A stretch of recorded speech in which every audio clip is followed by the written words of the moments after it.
오늘은 새생명 축제입니다. 세상으로 말하면 교회의 잔치 혹은 파티라고 할 수 있습니다. 잘 오셨습니다. 저는 오늘 여러분들과 성경에 나오는 짤막한 한 얘기를 나누어 보고자 합니다. 어떤 아버지에게 두 아들이 있었습니다. 하루는 그 아들 중에 둘째 아들이 아버지에게 와서 아버지 저에게 유산을 주십시오라고 유산을 요구합니다. 이 요구가 무례한 것이 지금도 그렇지만 그 당시 문화의 유산은 아버지가 돌아가셔야만 받을 수 있었기 때문입니다. 그런 거로 그 아들의 요구는 아버지, 저는 아버지가 빨리 죽었으면 좋겠습니다 라는 말과 같습니다. 그런데 놀라운 것은 우리 같으면, 아니 저 같으면 다리 몽댕이를 부러뜨렸을 것 같은데 그 아버지는 유산을 나누어 줍니다. 이상하리만큼 그 아버지는 막지 않아요. 그리고 그 아들은 아버지가 주신 막대한 유산을 가지고 먼 나라로 떠납니다. 그곳이 어디인진 모르지만 짐작 가는 것은 아버지의 간섭을 받지 않는 곳임에 틀림이 없습니다. 그런데 안타깝게도 그 아들은 그 많은 돈을 13절에 보니까 허랑방탕하게 다 낭비했다고 이야기합니다. 허랑방탕이라고 하는 단어는 구원이 없다라는 뜻도 됩니다. 구원이 없는 삶, 돌이킬 수 없을 것 같은 삶. 세상은 이 삶을 자유라고 부릅니다. 그러나 하나님은 이 삶을 멸망이라고 말합니다. 그렇게 모든 돈을 둘째 아들이 다 허비하고 날려버렸습니다. 그렇게 거짓골로 살던 그 나라에 엎친 데 겹친 격으로 흉년까지 들었어요. 그래서 더 궁핍했습니다. 그래서 유대인들이 먹지 않는, 자기 동네에서는 해보지도 않은 돼지를 치게 됩니다. 그는 밑바닥 인생에서 돼지나 먹는 쥐염 열매를 얻고자 했지만 그나마도 주는 사람이 없었습니다. 여러분 이거 아십니까? 이것이 하나님 없는 사람들의 실체입니다. 아버지를 떠났을 때 자유할 줄 알았습니다. 그리고 그 자유가 풍족한 것을 줄 알았습니다. 그러나 아니었습니다. 결국 아무것도 없는 자리에 혼자 남게 됐고 처절하리만큼 뜨라린 실패를 맛보았습니다. 그러던 어느 날 배는 고프고 돼지는 말을 안 듣고 그 냄새나는 그곳에서 문득 정말 불현듯 아버지 집에 있는 품꾼이 생각이 났습니다. 아버지 집에는 품꾼도 배불리 먹는데, 그러면서 돌이켜 아버지 집으로 향합니다. 여기서 돌이켰다라는 얘기는 자기 자신의 실존을 보았다는 겁니다. 거울로 처음 자기가 그 앞에 서서 내가 누구인지를 보았다는 겁니다.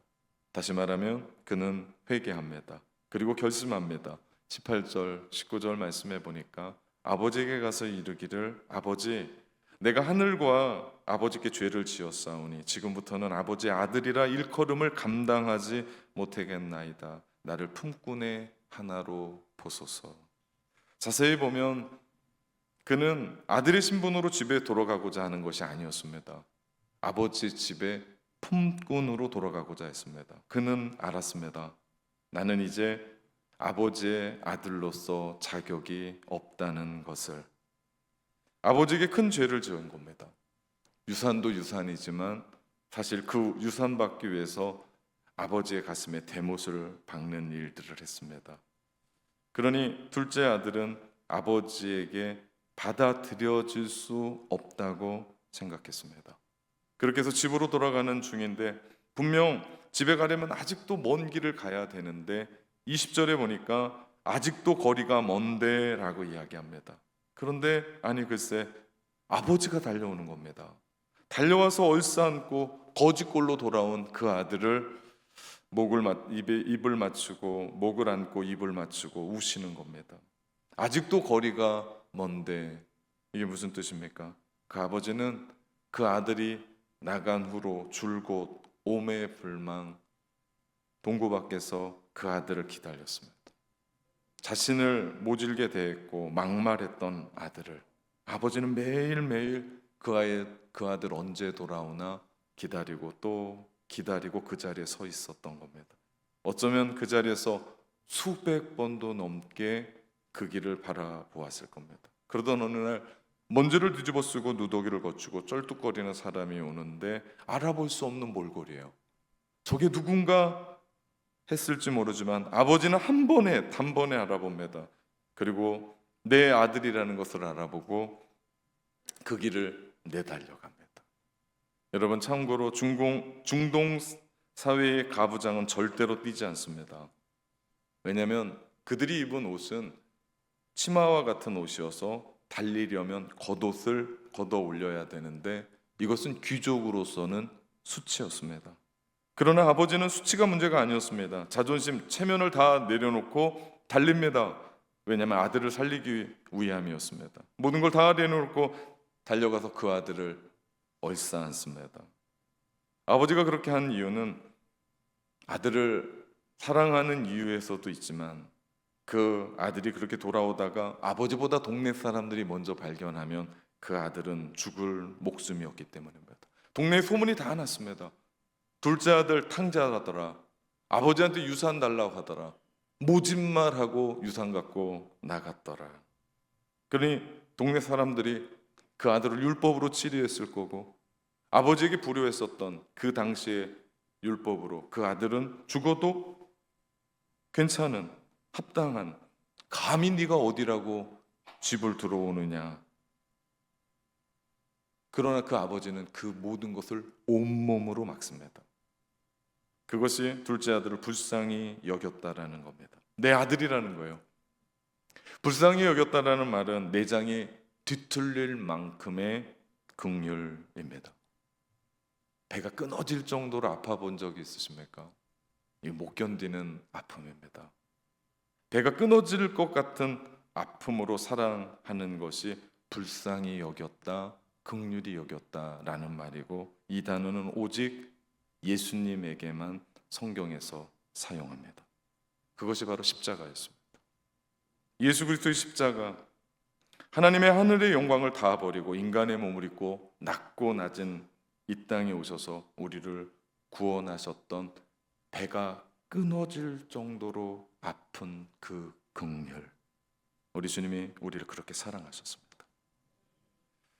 예수님이 인간의 몸을 입고 이 땅에 오신 사건을 성육신 사건이라고 얘기합니다. 성육신은 하나님이 우리를 향해 그렇게 내달려 오신 거예요. 십자가는 우리의 수치를 대신 감당하신 사건이었습니다. 오늘 본문에 나온 이 아버지는 하나님이십니다. 하나님이 우리를 그렇게 사랑하셨어요. 너무 사랑하셔서 하나뿐이 없는 외아들 예수 그리스도를 우리에게 보내주셨고 하늘보다 다 버리고 이 땅에 너 인간들과 함께 살라고 보내신 게 아니에요. 하늘에서 이 땅 가운데 이민 온 건 아닙니다. 이 땅에 십자가에서 죄 많은 우리를 위해 우리 대신 죄 없으신 그분이 죽으려고 이 땅에 오셨습니다. 그분이 십자가에서 죽으셨을 때 그분을 믿는 자마다 멸망치 않고 영생을 얻는 그 길을 열어주시기 위해서. 여러분, 오늘 낙원교회 초대받아 온 것은 놀라운 일이 아닐 수 없습니다. 그런 의미에서 그냥 이건 우연의 사건이 아니라 하나님이 만들어 주셨던 필연의 사건이고 꼭 필요한 시간, 하나님이 우리를 사랑하시는 사건이 아닐 수가 없습니다. 오늘 말씀을 가만히 보면 둘째 아들은 쫄딱 망해서 거지꼴로 돌아왔을 때 아버지는 달려가 입을 맞추고 아들을 끌어안습니다. 우리가 여기서 알 수 있는 것은 회개는 아버지의 그 큰 사랑을 받았기 때문에 잘못했다고 얘기한 게 아니에요. 오히려 거꾸로였습니다. 아버지의 아낌없는 사랑이 결국 아들의 회개를 이끌었죠. 그때 아들이 말합니다. 아버지, 저는 아들이라고 불릴 수 있는 자격이 없습니다. 저를 품꾼의 하나로 써주십시오. 그때 아버지가 얘기합니다. 무슨 소리냐? 너는 내 아들이다 라고 말씀하시며 22절 제일 좋은 옷을 내려다가 입히고 손에 가락지를 끼우고 발에 신을 신기라 종들에게 명령. 가락지가 뭡니까? 가문의 인장 정도 되는 거였습니다. 신분의 상징을 얘기하죠. 옷은 무엇입니까? 명예의 회복이었습니다. 지금 거지나 입는 그 거지꼴의 그 옷, 가장 좋은 옷이 무엇이었을까요? 그것은 바로 아버지의 옷이었습니다. 신발이 무엇입니까? 당시 문화에서 종들은 신발을 신지 않았습니다. 아버지가 선언하는 건 이겁니다. 이는 내 아들이다. 오늘 보면 24절 보니까 이 내 아들은 종이 아닙니다. 품꾼이 합니다. 이는 이 내 아들은 죽었다가 다시 살아났으며 내가 잃었다가 다시 얻었노라. 이것이 오늘 우리에게 주신 하나님의 사랑의 음성입니다. 내 아들은 죽었다가 다시 살아났으며 내가 잃었다가 다시 얻었노라. 이것이 오늘 우리가 함께 예배하고 초청받아 온 여러분, 그리고 오늘 예배하는 우리에게 주시는 하나님의 음성입니다. 내가 너를 사랑한다. 이 말씀을 하나님의 음성으로 들으시기를 주님의 이름으로 축복합니다. 그렇습니다. 하나님은 우리를 품꾼이 아니고 종이 아니고 하나님의 아들, 딸로 인정해 주십니다. 품꾼에서 아들로, 죽음에서 생명으로, 잃어버린 자에서 찾아낸 자로 여기십니다. 이것이 기독교가 말하는 구원입니다. 사실 우리는 둘째 아들을 탕자라고 흔히들 얘기합니다. 탕자라는 뜻은 제멋대로 군다라는 뜻이 아니라 무모할 정도로 씀씀이가 해프다라는 뜻으로 하나도 남김없이 다 낭비했다라는 의미로 탕자입니다. 그런 의미에서 둘째 아들은 탕자가 맞습니다. 아버지의 유산, 세상에 온갖 나쁜 짓 하면서 다 허비했거든요. 무모할 정도로, 씀씀이가 해플 정도로 다 날려버렸거든요. 그런데 어떤 한 목사님의 책을 보니까 우리 하나님의 사랑이 무모할 정도로 씀씀이가 해프다고 이야기하면서 그 책의 이름이 탕부 하나님이십니다. 제가 그 책을 읽으며 무릎을 쳤습니다. 그렇구나, 꼭 맞는 이름이구나. 하나님이 나 같은 사람, 죄 많은 나, 연약한 나, 하나님을 위해 살지도 않았고 선하지도 않았고 의롭지도 않았던, 이기적이었고 나만 알고 내 마음대로 죄 속에 살았었던 나를 그럼에도 불구하고 아낌없이 베풀어 주셨던 그 사랑, 그 사랑의 증거가 십자가입니다. 우리를 사랑하셔서 우리의 죄를 지시고 그 아들을 우리에게 보내주셔서 나를 위해 죽게 하셨던 그 하나님의 사랑, 무모할 정도로 씀씀이가 해프다는 것을 우리는 깨닫습니다. 우리가 누군가를 사랑한다고 했을 때 우리는 어느 정도까지 합니다.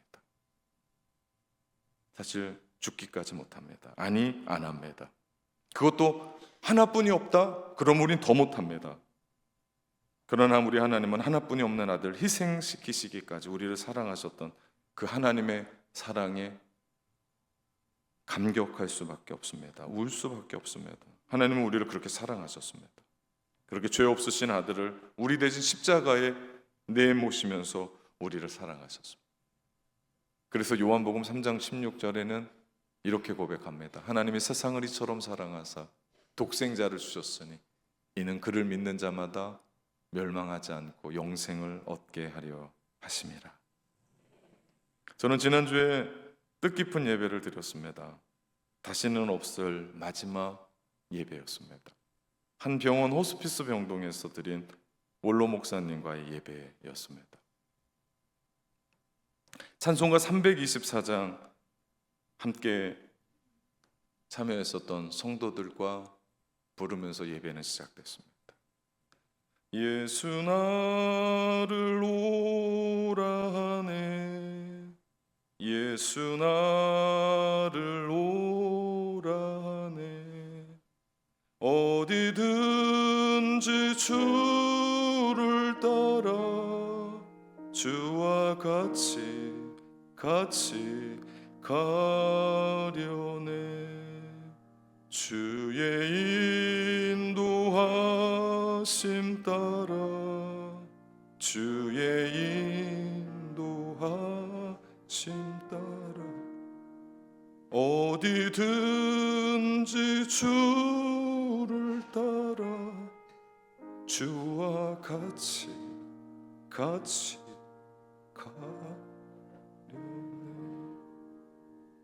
함께 그 예배에 참여했던 모든 분들이 울었습니다. 이 땅에서 마지막 예배라고 생각하니까 찬송부터 눈물바다였어요. 그리고 제가 마지막 전했던 말씀이 다름 아닌 요한복음 3장 16절이었습니다. 하나님이 세상을 이처럼 사랑하사 독생자를 주셨으니 이는 그를 믿는 자마다 멸망하지 않고 영생을 얻게 하려 하심이라. 누군가와 마지막 예배, 마지막 찬양, 마지막 이야기, 마지막 공고를 할 때 무엇을 말할 수 있을까? 복음밖에 없었습니다. 다르지 않습니다. 우리의 인생의 곳곳에서 호흡이 끝날 때 마지막 이야기, 마지막 들어야 될 이야기, 마지막 찬양, 마지막 말씀은 이 한 가지입니다. 하나님이 여러분을 사랑하십니다. 그 십자가의 사랑, 그 한없는 낭비 같고 무모하고 쓸데없는 것 같은 그 사랑이 나를 뒤집었고 나에게 다가왔고 나를 살게 하는 그 사랑, 받을 수 없는, 자격 없는 하나님의 그 크신 사랑. 세상 모든 건 조건으로 주어집니다. 네가 이만큼 하면 내가 너 사랑해 주겠다. 네가 이만큼 올려주면 승진시켜 주겠다. 네가 이만큼 하면 돈 주겠다라고 이야기합니다. 이것이 세상의 사랑입니다. 조건의 사랑. 그런데 우리 하나님의 사랑은 무조건의 사랑, 말로 다 표현할 수 없는 그 사랑, 그 사랑을 십자가의 사랑이라고 얘기합니다. 하나님 여러분을 그렇게 사랑하셨습니다. 아낌없이 부어주는, 조건 없이 부어주시는 하나님의 사랑, 그 사랑으로 둘째 아들이 아버지에게 받아들여졌습니다. 복음은 신비합니다. 받을 수 없을 것 같은 사람이 그 사랑을 받아 누립니다.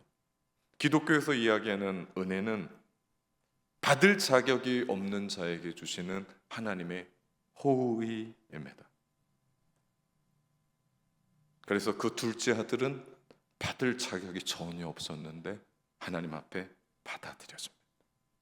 설교서두에 한 할아버지에게 두 아들이 있었다고 말씀드렸습니다. 이번에는 큰 아들 얘기를 하고자 합니다. 25절에 보니까 밖에서 돌아오다가 마을에서 잔치하는 소리가 들리는 겁니다. 풍악과 춤추는 소리가 들려오는 겁니다. 음식 냄새가 마을 입구에서부터 가득한 겁니다. 누구네 집에 잔치가 있나 했는데 다가가 보니까 우리 집인 거예요. 그 잔치를 베푼 분은 아버지인 거예요. 아니 글쎄, 아버지의 유산을 가지고 나갔다가 성공한 아들이 아니에요. 둘째 아들이 뭐 돈을 더 벌어온 것도 아니에요. 쫄딱 망해서 다 허비했음에도 불구하고 그런 아들을 받아준 아버지가 몹시나 섭섭한 겁니다. 아버지의 재산을 다 버리고 다 날려버리고 그 아들이 돌아왔다라고 잔치를 한다고 이해가 되지 않는 겁니다. 맏아들 형으로서는 이유가 있었습니다. 당시 문화에서 유산을 나눌 때 맏아들 형에는 3분의 1을 줍니다. 그리고 동생에게는 3분의 1을 주는 구조입니다. 그런데 이미 동생은 3분의 1을 가지고 나간 상태입니다. 그런데 다 잃어버렸습니다. 그런데 그 아버지가 그 아들을 다시 아들로 받아들였을 때는 자신의 몫이 더 줄어듭니다. 그것이 몹시 못마땅한 겁니다. 그래서 화가 났습니다. 화가 난 맏아들이 이야기합니다. 29절, 내가 여러 해 아버지를 섬겨 명을 어김이 없었거늘 내게는 염소 새끼라도 주어 즐겁게 하신 일이 없습니다. 어떻게 보면 집 나간 둘째 아들 못지않게 집에 있었던 형 맏아들도 다르지 않게 아버지의 마음을 몰랐습니다. 둘째 아들이 아버지의 마음을 몰라 유산 달라고 하면서 아버지 죽었으면 좋겠습니다 하며 나갔던 그 아들이나 집에 안에 있으면서 신앙생활 했습니다. 교회 열심히 다닙니다. 아버지의 일 열심히 합니다. 아버지의 명을 받아 모든 일들을 다 했던 그 아들 역시도 아버지의 마음을 몰랐습니다. 왜 동생을 받아줘야 되는지, 그리고 왜 잔치까지 버리시는 아버지를 몰랐습니다. 무슨 말입니까? 두 아들 모두 잃어버린 아들이었습니다. 차이가 있다면 둘째 아들은 죄를 짓고 주님을 멀리 떠났다가 돌아온 탕자라면, 맏아들은 집을 떠난 적이 없습니다. 오랫동안 교회를 다녔습니다. 성경 공부도 했습니다. 착실하게 그 삶을 살아갑니다. 그런데 정작 하나님을 모르는 사람이었습니다.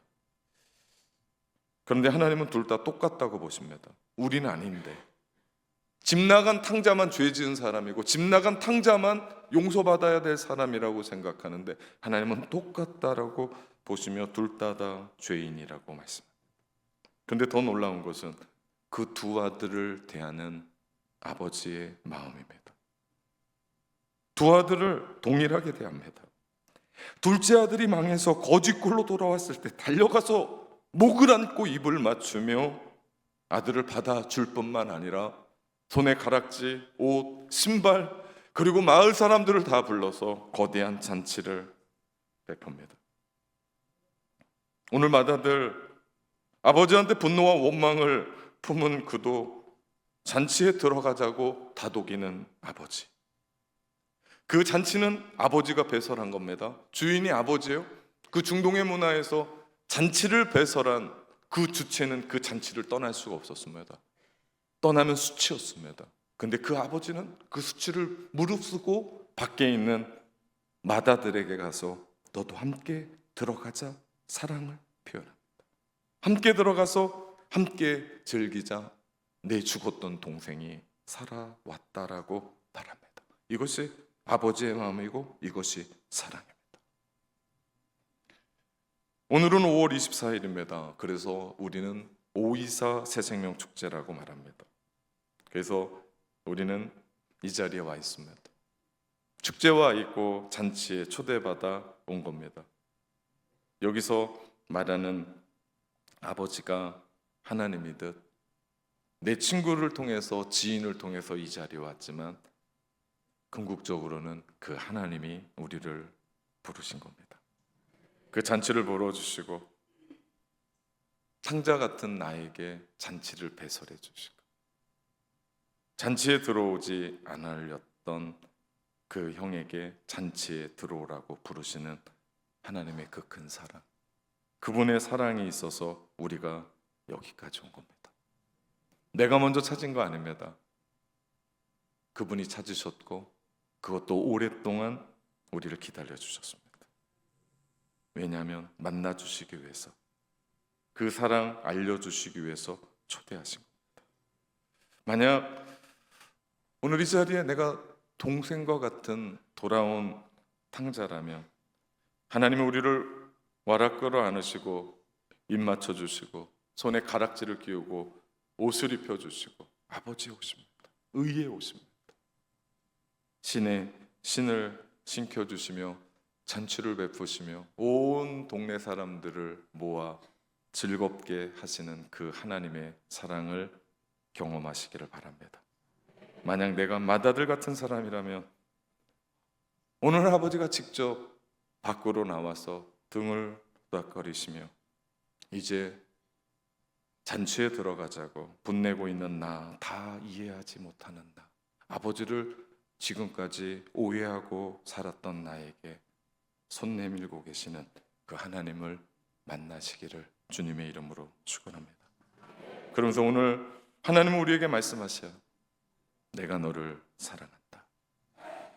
오늘 아버지는 두 아들을 모두 초대하듯이 하나님도 우리 모두를 초대하십니다. 그런데 이상한 건 오늘 이 말씀의 끝입니다. 이 말씀을 다 읽어보면 뒤에 해피엔딩인지 아닌지가 모릅니다. 왜냐하면 더 이상 그 형이 어떻게 했다라는 얘기가 쓰여 있지 않습니다. 이유가 있습니다. 이 이야기의 마지막은 이 이야기를 듣는 청중의 몫입니다. 주님 말씀하시는 겁니다. 너 어떻게 할래? 둘째 아들이 방황하다 돌아왔습니다. 그리고 아버지가 받아주셨고 잔치를 베풀었고 아들로 인정해 주셨습니다. 오늘 맏아들의 이야기는 이상하리만큼 우리에게 선택을 맡기십니다. 너 어떻게 할래? 아버지의 초대에 응할 것인지 아니면 지금까지 살던 그대로 살 것인지, 이것이 오늘 하나님의 초대입니다. 나의 아들로 딸로 돌아오렴.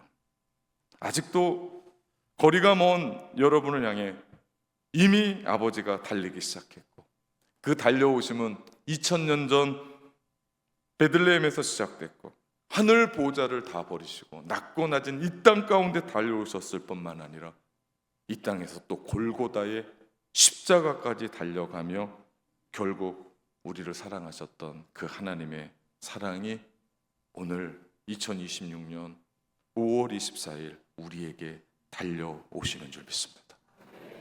그리고 우리가 마음 문을 열고 주님 내 안에 오십시오 라고 이야기하면 우리 안에 들어오셔서 그분이 우리의 아버지로, 우리의 왕으로, 메시아로 우리를 십자가에서 구원을 완성시키셨던 것처럼 우리의 구원을 완성시키실 줄 믿습니다.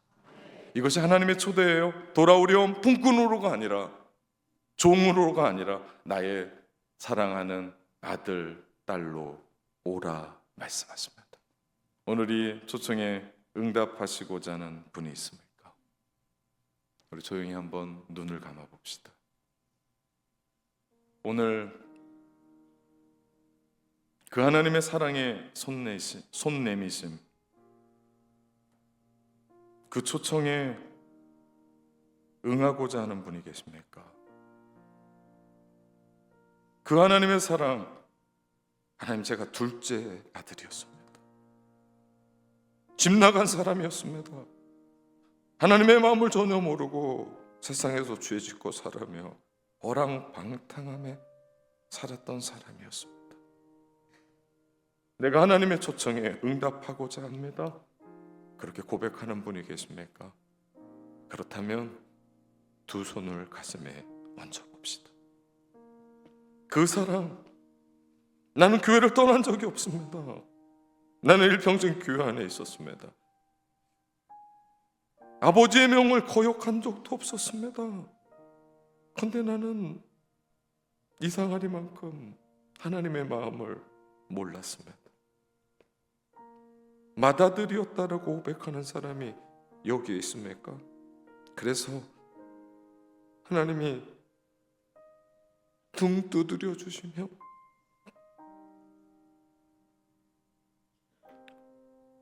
이제는 그 즐거움의 잔치에 들어가야 되지 않겠냐라고 우리에게 말씀하시는 분이 있습니까? 그분도 가슴에 두 손을 조용히 얹어 봅시다.